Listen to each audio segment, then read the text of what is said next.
So now we're finally ready with the last two sessions for today. And the first one is going to consist in a panel with three wonderful presentations. And I'm going to begin by introducing Amaia Soroa Bakaikoa, who is a doctoral candidate here at the University of the Basque Country. She holds a BA in English Studies with an emphasis on literatures in English and an MA in Comparative Literature, also from the University of the Basque Country.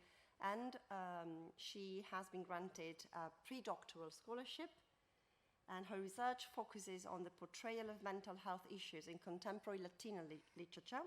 She has recently been a visiting scholar at the John F. Kennedy Institute for North American Studies at the Freie University in Berlin. And she's going to tell us about, she's going to talk about rewriting the myth of the good migrant in contemporary Latina narratives. Thank you, Amaia, for your kind introduction and for having me here.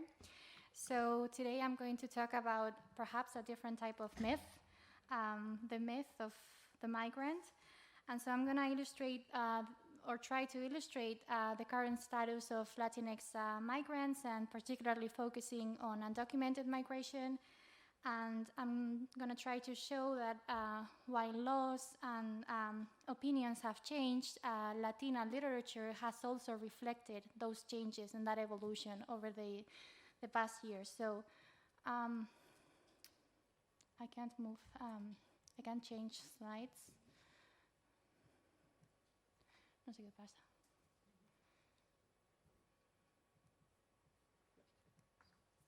Okay, now, yeah, thank you. Yeah, so to begin with, just to give you a little bit of background about Latinx migration. Sorry, okay. Yeah, so as you may know, the US is the country with the highest number of migrants, but they comprise only 14% of the population. There are also over 60 million Latinxes in the US, so that means almost 1 out of 5 people in the US are of Latinx origin. There are also over 11 million undocumented people, and here I would like to stress that not all of them are Latinx. Yeah, they come from different migrant backgrounds. And over the last years, and particularly during the Trump administration, there's been a clear racialization and criminalization of migrants, and also associations between migration and illegality. So there's been, thank you. Okay, so I was saying that I'm going to talk about Latinx migration, focusing on undocumented migrants and how laws have changed, opinions have changed, and contemporary Latina literature has reflected those changes, right? So to begin with, I was just giving a little bit of background. The US is the country with the highest population, the migrant population, but still it is only 14% of the overall population. There are over 60 million Latinxes in the US, or people of Latinx origin. Also over 11 million undocumented people, but not all of them are Latinx. Over the last years, and particularly under the Trump administration, migrants have been racialized and criminalized, and as you all know, the Latinx population has been a clear target. And there have been strong associations between migration and illegality. So what this basically underlies is that undocumented migrants are breaking the law. That's been in the discourse. Now, just to give you a little bit of background of, how legal status of particularly the undocumented youth population has recently changed. So in 2010, and under the Obama administration, there was an effort to implement the DREAM Act, which is the Development, Relief, and Education for Alien Minors Act. And if you look at language, this also has some symbolic meaning. Basically, this was trying to grant the undocumented youth work permit, residence permit, and a potential path to citizenship or to permanent residency, right? But it was blocked by the US Senate. And in 2012, instead, DACA was implemented. So that stands for Deferred Action for Childhood Arrivals. And the main difference is that it doesn't grant a path to citizenship or to permanent residency. So they do have a temporary work permit and temporary residence, but no path to permanent residency, right? There are over 700,000 recipients, and under the Trump administration, it was rescinded. But in 2020, the Supreme Court overturned the termination of DACA, and during this time, undocumented migrants remained in a sort of legal limbo, right? So after the Supreme Court overturned the termination, just a week ago, the Department of Homeland the Department of Homeland Security decided to continue DACA, but now is, well, it's a long story, but a long story short, a court in Texas is blocking new applications to DACA, but renewals are still possible. So those recipients of DACA can still apply for it, but new applications are currently not being accepted. So they are in a legal limbo. Yeah. Okay. These are the novels that I'm going to be talking about later, so you may situate them within this socio-historical context. And now, there have been many migrant stories, right? And even if we watch Españoles por el Mundo or Vascos por el Mundo, we see that migration is often tied to this idea of success. And as Ron notes, defined by making it in their new homeland, right? But we all know that this is not always the case, right? So the idea is that if we try hard enough, we will eventually succeed, but this may not always be the case. As Ron notes, this myth of success is a complex set of values that leads people to believe that everyone can succeed if only they try hard enough. Although there clearly are successful immigrants, all too often the immigrant story is condensed to a triumphant struggle over the obstacles, be they language barriers, ethnic discrimination, or past trauma.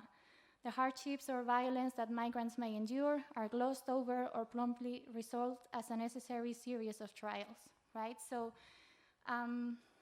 there's this idea that although this hardship may result in physical and mental, although it may have an impact on one's physical and mental health, it is just a necessary step in order to succeed, right? But this has been theorized and noted by, for instance, Abdelmadek Sayak, who notes that this migrant condition is like a double absence, because you are not in your past country, but not fully in the new country, right? And there are many structural, linguistic, cultural barriers and so on that in a way affect or may affect your condition, right? So this myth of the good migrant in a way sets unrealistic expectations on the one hand, right? And it also excludes many migrants who simply don't achieve those standards, right? Now, of course, this idea of the good migrant is tightly linked to the idea of the American dream, and that's part of the main consciousness in the US, yeah? And as Bishop notes, the tale of the United States as a promised land for those seeking a better life permeates national consciousness. But a close inspection makes clear that the branding of the United States as a nation of immigrants only makes space for a particular kind of immigrant, and the particular narratives and leaves others out of the story altogether. Because the contemporary immigrant rights movement does not fit the constraints of this time-worn archetype, both reclaimant narratives and those who tell them remain at risk. And I will go back to the idea of these reclaimant narratives in a minute. But basically, I would like to link this idea of, or the dangers of this myth of the good migrant with another expression that is commonly heard in this debate around migration. So often migrant children are at the center of this debate, and it is often said that children have no fault of their own, right? They were influenced by their parents' conditions, and so if they are undocumented, they are not the ones to blame. But then, who are the ones to blame? What this sentence then suggests or covers is that their parents are the ones to blame, right? So a strong or a considerable part of this migrants' rights movement has focused on, instead of saying no fault of their own, stating that they have no fault of our own, yeah, in order to honor somehow their parents' decision, right, and not further problematize it. Now, of course, migration has been part of the US, a very important part of history and also of literature, and we have examples such as Sandra Cisneros' The House on Mango Street, which you all are familiar with. And there are also some new interesting narratives, such as this graphic memoir by Malaka Gharib, who is a Filipino-Egyptian-American author. And her graphic memoir is titled I Was Their American Dream, published in 2019. Or we also have Iranian-American authors, Sarah Saedi's Americanized, Rebel Without a Green Card, very funny, by the way, and also published in 2019. So we see that particularly descriptions of the undocumented status are gaining prominence, right? Now, moving on to Latinx cultural productions, well, I would like to state the importance of migrant narratives because, as Bishop notes, breaking stereotypes through public speaking and reclaimant narratives really, sorry, I lost track. I'm actually so hot right now. Okay, yeah. Sorry, so I will start again. Basically, I would like to underline the importance of undocumented migrant narratives, and Bishop really labels them as reclaimant narratives. Yeah, that's the label she uses.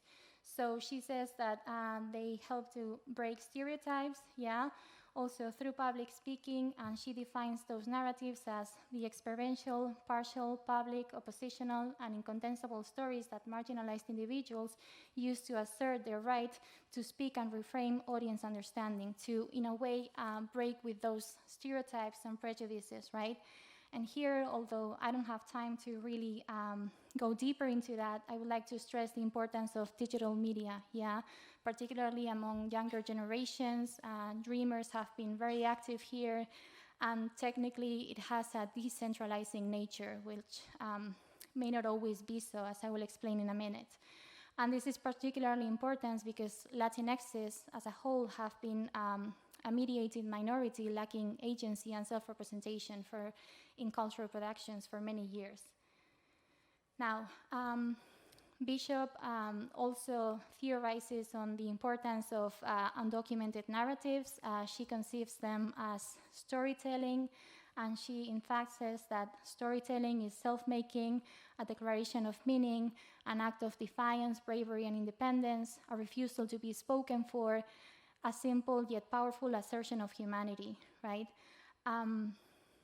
They reveal complex accounts of independence and activism, and reveal human beings with fears, dreams, desires, and ambitions, pushing back against the ways that popular policy discourse objectifies immigrants. Yeah, so in a way, it's important. An important part of her point is that assertion of humanity, but that also causes some disruption in the community because there are many who insist on that idea that migrants are humans, but there are many others who say, okay, we don't need to prove we are humans, right? We shouldn't be making that point. But then, again, it's also worth highlighting the importance of portraying the fears, the dreams, the desires, and ambitions of people, of revealing that they are not perfect cookie-cutter portrayals, but imperfect beings as everybody else, right? Bishop also notes that these narratives have the potential to foster empathy, yeah, but still we should be cautious with that idea because, of course, not all voices have the same impact, and she insists, therefore, on the importance of framing and strategy.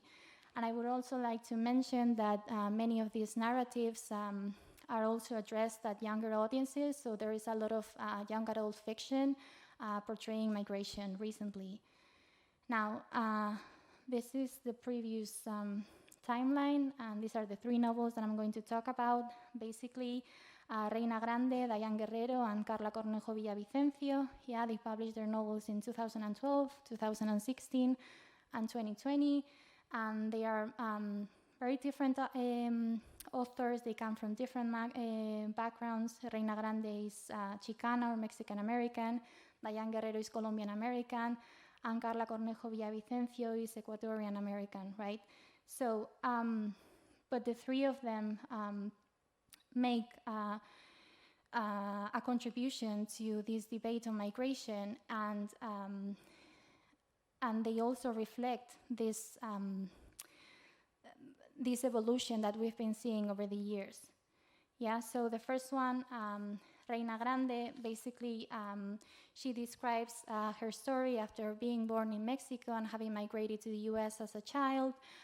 She describes her story as really insisting on the American dream on the one hand, because she's the first person to graduate in her family and to make a living in the US, but she also insists on the emotional toll that that this experience has taken on her, yeah?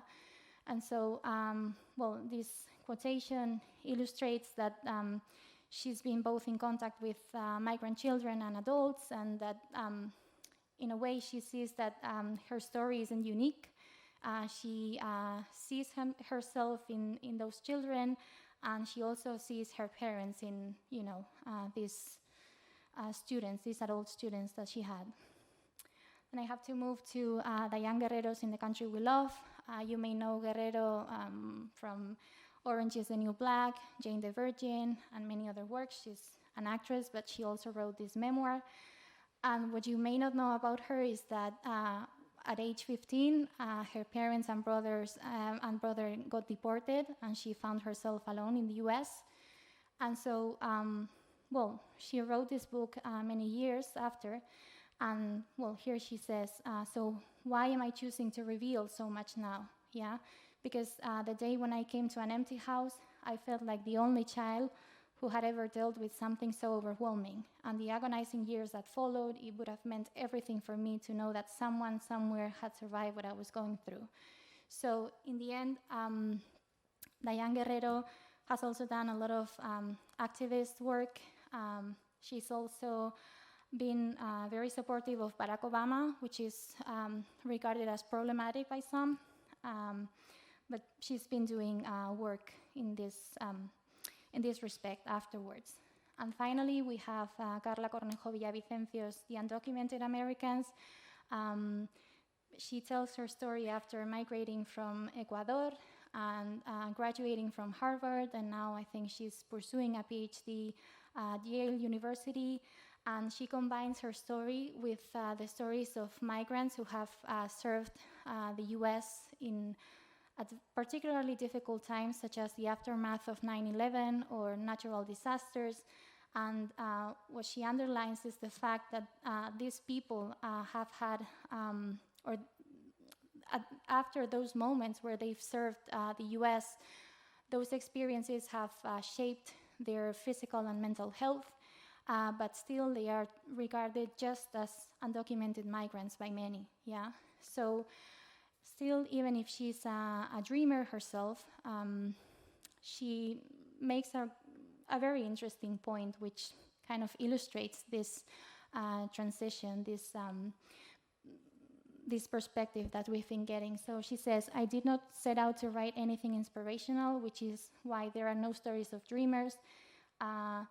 I truly owe them my life, but they occupy outsized attention in our politics. I wanted to tell the stories of people who work as day laborers, housekeepers, construction workers, walkers, delivery men, people who don't inspire hashtags or t-shirts. But I wanted to learn about them as the weirdos we all are outside our jobs. So precisely that idea that, you know, migrants are just people, regular people, and breaking with that idea of this perfect, ideal migrant. So now I have to, move on to the conclusion. So in short, I would like to say that, undocumented Latinx migrant narratives contribute to the creation and consolidation of a multimodal community of migrants, undocumented migrants, and allies. They also question the myth of this good, ideal migrant, and they challenge these cookie-cutter portrayals of the perfect migrant, the only way of being a migrant. And despite the fact that they may not have actual citizenship, they enact some sort of cultural citizenship, which is enacted through communicative processes that may provide a sense of belonging, even with legal citizenship, is unattainable, And finally, they contribute to an increasing self-representation of the Latinx community. So this has been all. It's really hot in here, so I hope, I don't know what happened, but anyway, thank you for listening, for being here, and I'll be very happy to answer to your questions.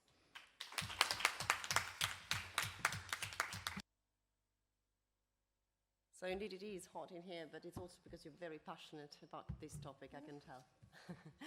So thank you, and now we are going to, of course, first have all the presentations, and then we will leave the room for discussion. And the second, anyone? Oh yes, so, sorry, I will need maybe your assistance if you're so kind. I think actually Nola is the expert. I need to press the red button. Yes, it's on. It's on.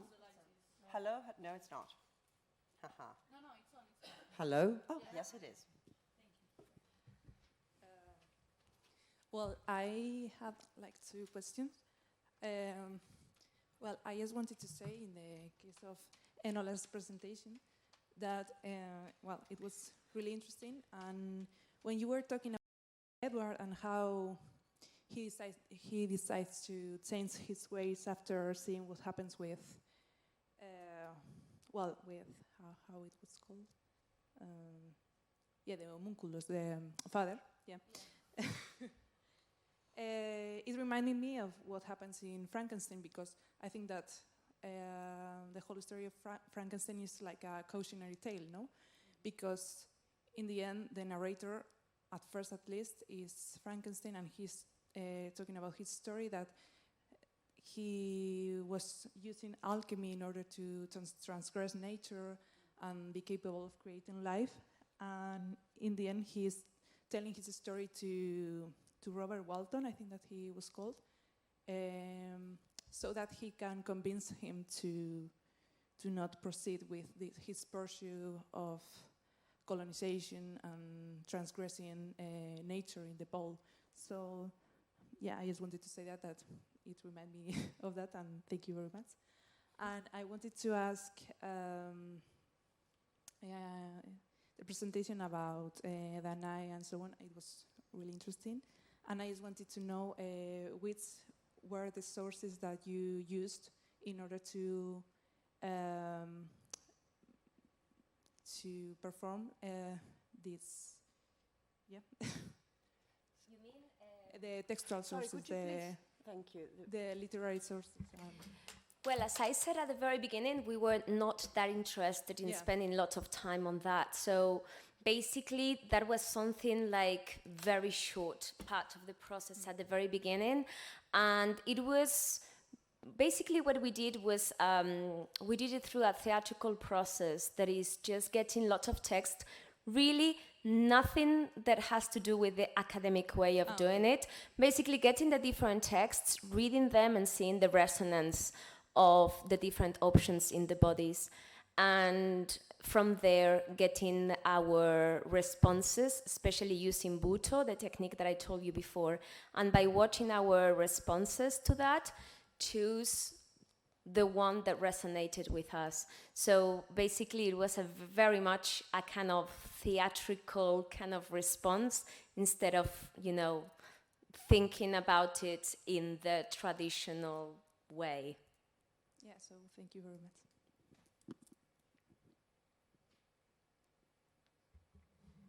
More questions? Tatiana. Thank you.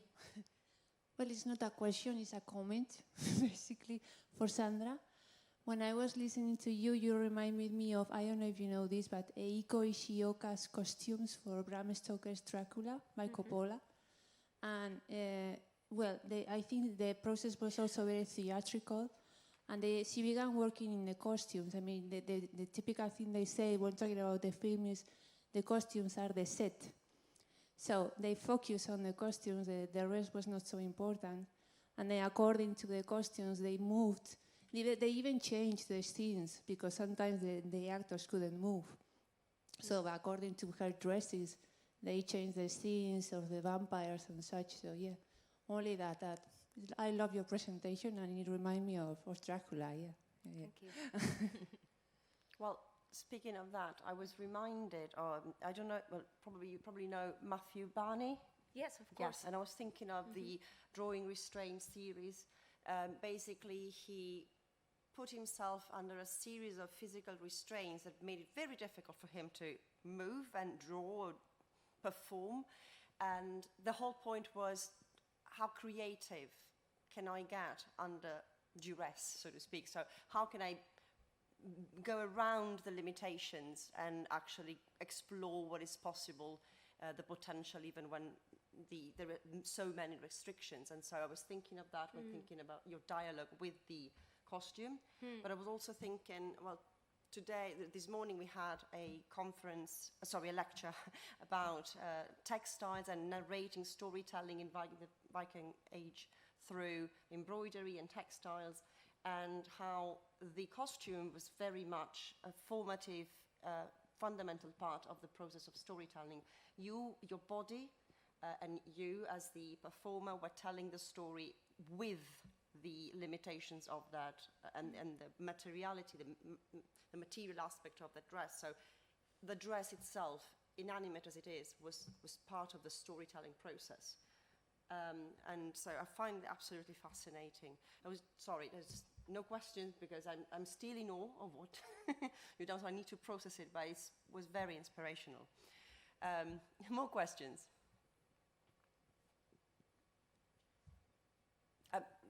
So she goes first and then... Yes. Oh, sorry. Well, first of all, thank you to the three of you for your wonderful presentations. I really enjoyed them a lot. But I have one question for Nola, because I'm not very learned in anime culture or anything. I've seen a few, and I couldn't help but notice that in at least the ones I've seen, there's sometimes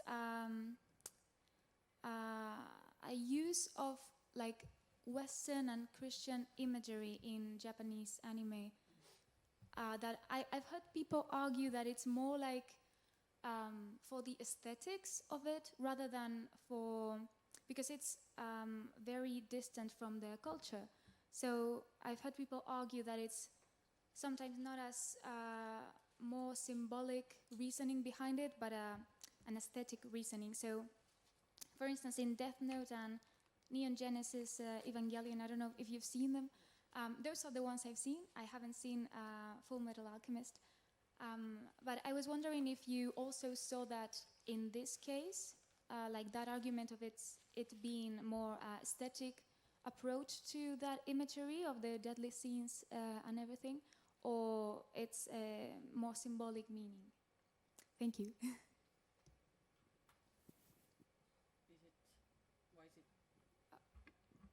Yes, one at a time, I think. You have to turn the other one off. Yes. No. Thank you for your question. Yeah, I would say, I don't know if it's for the aesthetics. Maybe I would argue that as Japanese culture is something exotic or maybe unknown to us in comparison to maybe Greek mythology or Western European religions and culture, I would argue that maybe the reason why they use these myths or this background is because for them it is not as known as for us. I something of the aesthetics there, because maybe the fact of, at least in Full Metal Alchemist, I would say that they put their action in a country that is based in Western culture. That's clear. The names of the cities, the names of people, Edward Bradley, Roy Mustang, these are English names and Western names. There's Armstrong, German names. Well, the chief of the government, they call him Führer. And I would say maybe it's because they want to do it more exotic for them. It's an exotic place, as for us would be Japan, for example. And surely the aesthetics play part on this. So yeah, but I would say it's not the only reason. I would say it's also, it's a way also to expand the literary universe of these words, because I imagine, I don't know, I haven't done a lot of research on anime, and so I just talk about this because that's my favorite anime, and I saw these references and I went, well, that must be obvious. But I would argue that Japanese mythology is so explored in Japan that maybe introducing parts of Western culture and mixing them with Japanese myths, because in Full Metal Alchemist there's also part of Japanese myths. I would say it's a way to expand the universe of these stories. Thank you.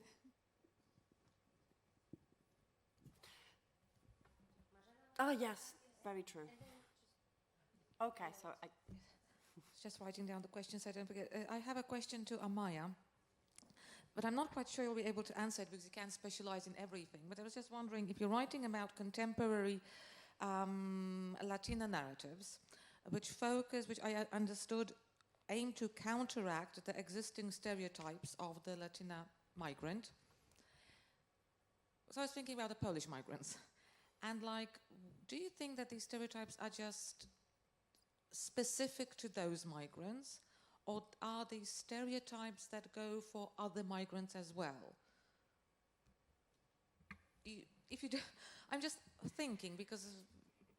Well, I would say that they are affected by some stereotypes that are common to many migrants, and for example, discourse against migration has similar roots everywhere. But at the same time, I think there are some, for instance, derogatory terms that are used particularly for those of Mexican origin, and I can think of the word, for instance, excuse me, this is politically very incorrect, but beaners or wetbacks and these kind of words, I would say they are pretty specific and tied to the Latinx community.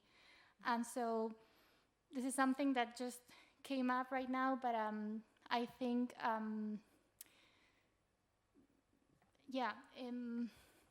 there are many stereotypes that are common to all migrants, but in the US, and particularly with the historical relations between the US and Mexico, there are many other stereotypes which affect Mexicans and then to a greater extent Latinxes, because that's another stereotype on itself, that all Latinxes are of Mexican origin, right? So yeah, I would say there are both of them. I was just thinking about considering, which is totally strange because the United States are a migrant country. which is totally weird considering their origins. Are they against all migrants by definition, or are they specifically against these migrants? Oof, I have to say you're asking pretty difficult questions. Yeah, tough questions. Oof. There are many discourses, and I wanted to focus on legal changes because I think that's key to understand migration in the US. Nowadays, there are many people who say, oh yeah, my family migrated to the US, but they did so the right way. But what is the right way nowadays when there is no legal path for many, or a path that may take up to 20 years, right? So I would say one of the biggest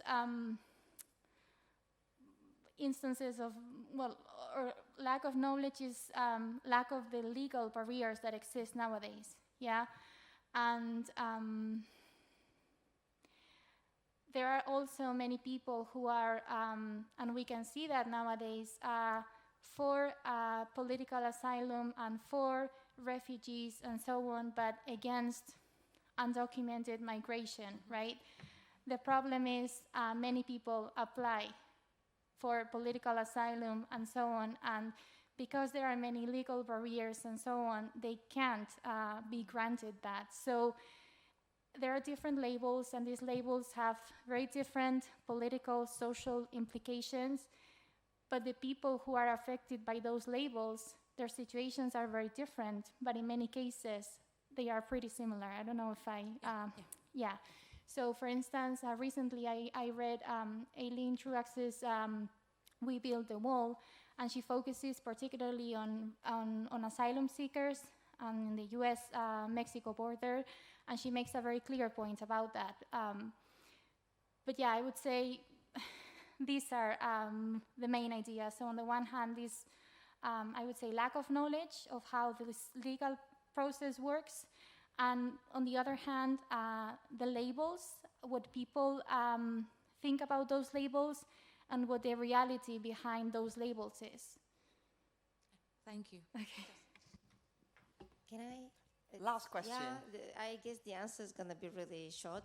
So, Amaya, because you've told us all about these riders who were migrants, or they had this experience with being illegal, or their families being deported, etc.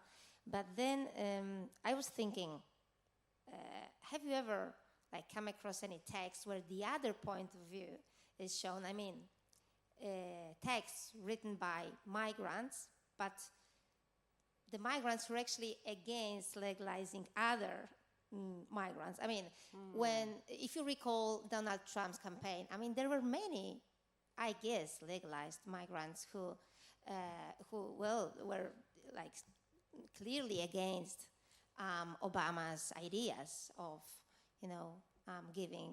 legalizing everybody. So. Just let me think for a minute. Yeah, so there's one book. I tend to focus on Latina literature, and I tend to focus on that migration process. So the texts that I read most of the time are from that perspective. But there's one interesting text which I read many years ago, which is The Line Becomes a River by Francisco Cantú. He's of Latinx origin. I'm not sure, I would say he's of Mexican origin. And he was a border patrol agent for some time. Ooh. Yeah.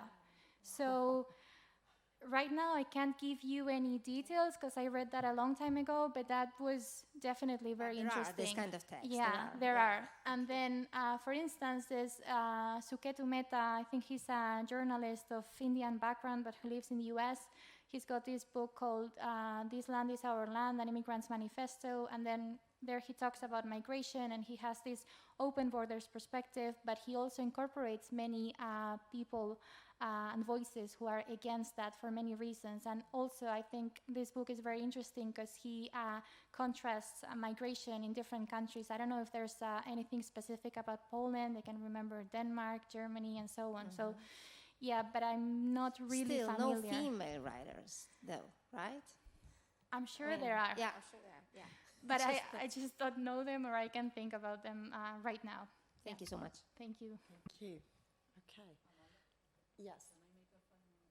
Yes, of course, by all means. I just wanted to make a final remark on the comment Nayara did on Frankenstein, because I think you compared Frankenstein to Edward, and I think Edward is what Frankenstein could have been if he had faced his error, if he had dealt with the monster instead of escaping from him. So yeah, thank you. Okay, thank you very much. So now we are going to move on to our last